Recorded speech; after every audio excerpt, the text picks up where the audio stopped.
13, I have the Signatory Linkwood 8-year-old from a bourbon barrel. This one is something I picked because it is the perfect summer single malt. Linkwood is a phenomenally light and floral, feminine single malt, perfect for the summertime.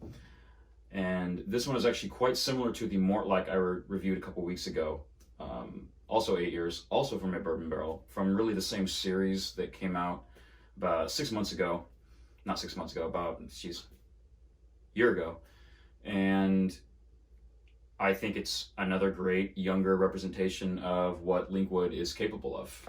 Linkwood is a Speyside gem that's commonly considered sacred for blenders, that since its genesis released single malt for blenders. That being said, for decades, Gordon MacPhail was the sole independent bottler for this in single malt form. Now, of course, today Diageo releases infrequently expressions, 12, 15, 18, and even older. Sherry, port, you name it, they've put it in the cask. This one, though, I thought was perfect when I saw it to purchase because I had some of the older stuff. This is a more delicate malt, and I wasn't really a fan of the older stuff, especially when it's heavily sherried. But this, at a younger age, sub 10 years, and a bourbon barrel, seemed really promising. So, yeah, I figured I would share it with you guys because it's summer out. Today's 4th of July. Linkwood is a single malt you can find in most good Scotch shops that sell single malt and specifically independently bottled single malt.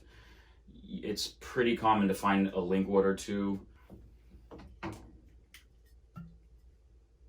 Linkwood's in most commonly Johnny Walker, White Horse, and other blends as well, but you would know it best from Johnny Walker.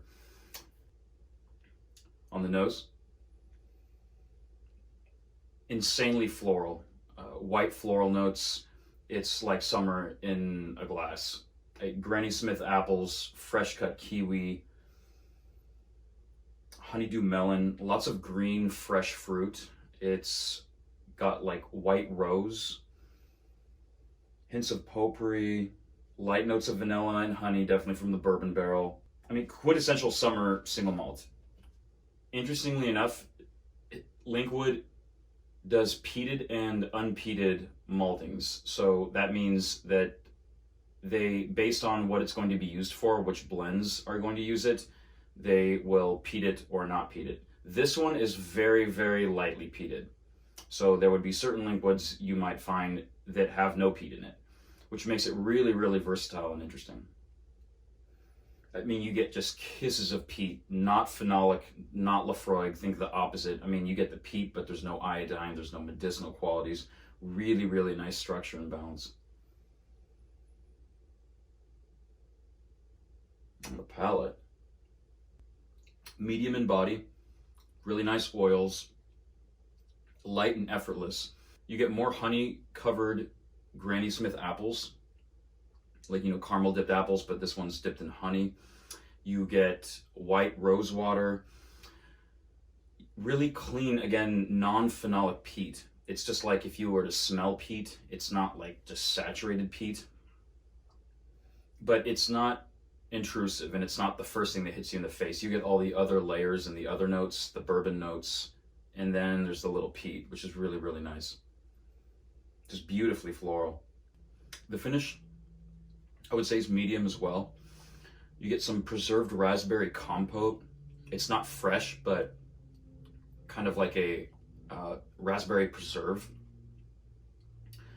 More honey, more of that real gentle peat, more vanilla. I mean, bourbon has the last word by far, but that peat, just, there's whispers and whispers and whispers. Not a insanely dimensional whiskey, not a overly complex, but just, you could nose this for 30 minutes and find new things.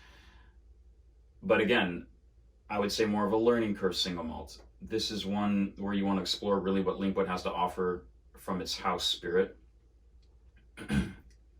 And I think what it shows through the bourbon cask is really important because you really get those light, delicate notes.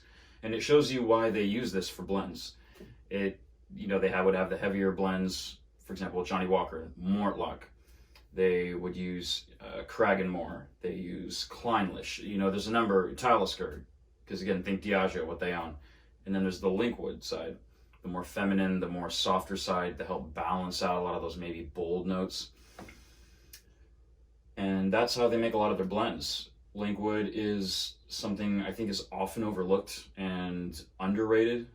If you see a bottle of this around this age, it's going to cost you anywhere from around $60 to maybe $80 at the most, which is, I think, is a great value. Again, being Signatory, non-chill filtered, no coloring.